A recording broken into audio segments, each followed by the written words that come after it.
Iliria Star Nation, lindja e një pike nga kujtesa, miti dhe drita e yjeve.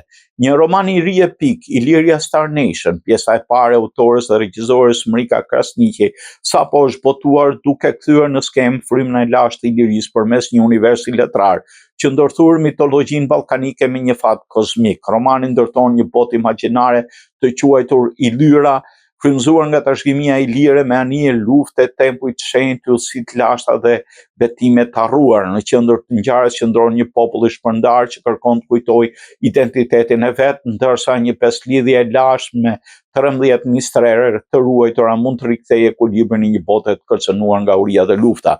Krasniqi e shkruan librin me syrin e një kineaste, përshkrimet janë filmike, dialogët ritmik dhe çdo skenë ndjehet sikur kamera po xhiron. Miti nuk është sfond, por frymon bashkë me historinë, male, pyje dhe kulla që mbartin kujtesën e brezave. Romani është një udhtim heroik I mbushur me intriga politike, besnikëri familjare dhe fat të parathënë. Ky është libri I parë I një triologjie ku pjesët e dytë dhe tretë janë në zhvillim bashkë me një adaptim televiziv që synon ekranet në vitin 2026. Në mënyrë paralele po përgatitet edhe një edicion komik 2026 që shndron skenat epike në art vizual.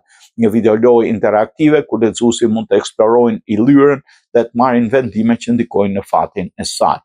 Siç mund të kujtojë vetvete një popull pas shpërndarjes, si ruhet besa pa humbur evolucionin.